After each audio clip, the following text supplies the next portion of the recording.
Hey, it's Finn. I've been known to commit the sin of being excited about something before. I'm sure you have too, and who can blame us? There's something truly wonderful about waiting for a game to come out. You get to join the hype train, interact with others, speculate about the game, and everyone just overall gets to have fun. But as we all know, not every game lives up to the hype. Some, like the games on this list, just end up fucking us over with their disappointment. And these games are the ones that fucked me. Now, before we begin, let's get one rule clear. Just because a game is on this list does not make it a bad game.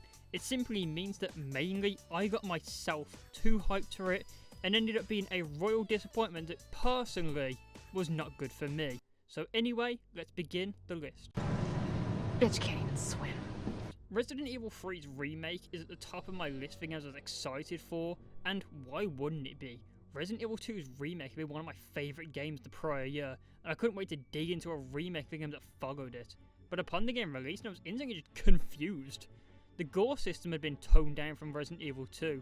This nemesis that I kept hearing about since Resident Evil 7, it was my first game in the franchise, was nothing more than a set piece who occasionally followed me around. I finished the game in a matter of a few hours. Confused and slightly annoyed, I pushed on and ended up just getting the platinum for the game the morning after the game release. I don't usually push platinums this fast. I was just determined to actually get my money's worth from this game. And to speak of my money's worth, I'd say I did not get it. Entire sections and features of the original game were not included in this remake, making it feel so watered down. It feels like a full price DLC to RE2's remake. The only saving grace I can give this one is I was so desperate for something to play that after finishing this, I introduced myself to the Persona series, as Royal had released soon after, and I needed something to play. So when the best part of your game is it made me play a different one, I think you need to go back to the drawing board. LEGO Star Wars had always played a huge part of my childhood, and still to this day, between the original 3 games, they sit as some of my favourite games of all time. So when I got to witness the reveal of a new LEGO Star Wars that was set to cover all 9 films, I was excited and could not wait to get my hands on it. And I certainly did wait. And wait. This game got delayed so many times, it didn't even come out near the release of Episode 9, which was the last film. With each delay, I fell further into the trap of getting more excited, falling into my childhood whimsy, thinking about the previous games, how much I was going to love this new one. When the game finally did launch, I slowly pushed my way through the 9 episodes with a forced smile. It technically was Star Wars, in LEGO form, but it was missing the charm of the originals.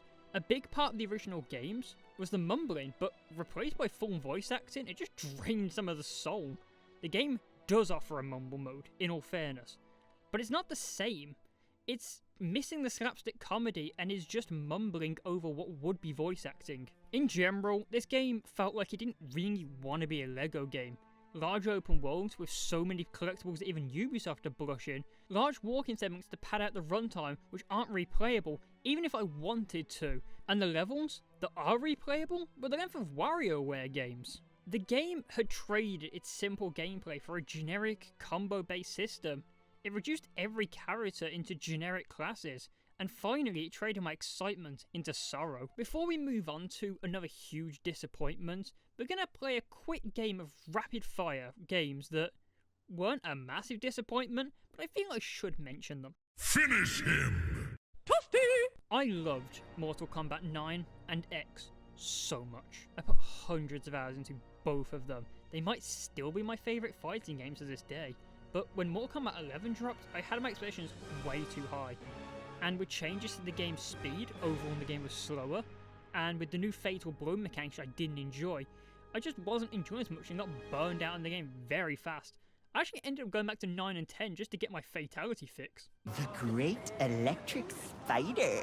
Marvel Spider-Man 1 had been a breath of fresh air for me. I'd been clambering for a game featuring the web slinger so much. Other than slight issues that I had with pacing and some boring gameplay segments such as the MJ and Miles segments, I did overall really enjoy the game. So with a true sequel on the horizon set to adapt the symbiote story, I was excited. They had a good basis and could build and improve upon things in the previous 2 games. But Marvel Spider-Man 2 is just an average game. It plays its cards way too close to its chest, and in attempt to not branch out from what made the previous one work, you could definitely tell as well.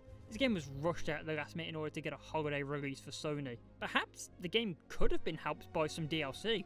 It's set up quite a lot early on, but we'll never know. Did you lick it? I don't know. Since its first season, I was captivated by Telltale's The Walking Dead series. It was a first of a kind for me personally.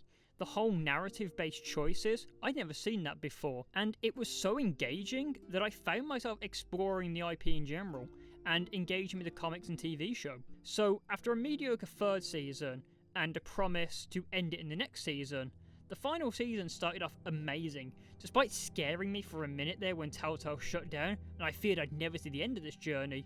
All was saved when Skybound took over and promised, "We got you." But the main issue lies in the final episode. A good ending dictates how people look back on your property as a whole, and I personally felt like this ending contradicted what we knew about the world in order to try and make everyone happy. Spoilers here, so skip ahead if you don't want them, but the choice to have Clementine survive without certain choices did kinda make it feel like a cop-out in an attempt to not kill off the main character and make people happy. But I kinda feel this instead just cheapens it. In a way, it takes away from Season 1's ending, as no matter what choice you make, whether you cut off your arm or don't, as Lee, you still die. Yet Clementine gets her bite removed without the player's choice, hours after the incident, and she survives. It contradicts an amazing end to Season 1 in an attempt to just make everyone else happy. I think it's time to look at one more game that truly fucked me. You mean a chicken fried this rice? All throughout my school years, there was one game that was always truly there for me, and that was Overwatch.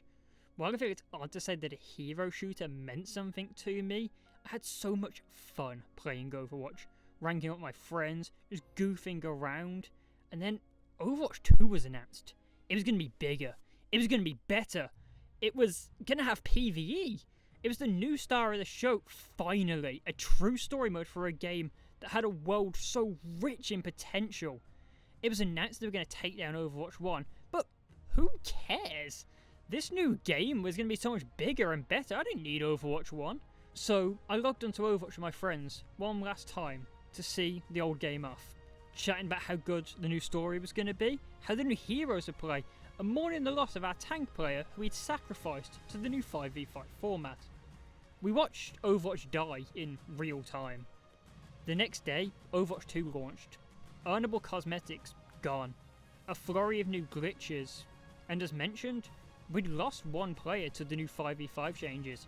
It's made balancing feel weird off the bat, and meaning we'd lost a player, which really does affect the group dynamic. Also, no PvE yet. That didn't matter, it'd come down the road later. I still had reasons to be excited. It never did. Blizzard announced that they'd cancelled PvE. So without it, what was Overwatch 2? The first game? With less content? It removed modes. It was nothing more than a shop update that had replaced one of my favourite games. I know that the game has received updates to try and make it better in the last few years, but no update can truly recapture the magic that Overwatch 1 had. So, on that note, those were the games that brought me the most disappointment. I'd love to hear the games that didn't hit the mark for you in the comments. But to end this, let's not talk about something that's a disappointment. Let's talk about something amazing. That amazing thing is you for watching this video. I hope you enjoyed it. Please let me know in the comments if you did. Have a good day. Bye.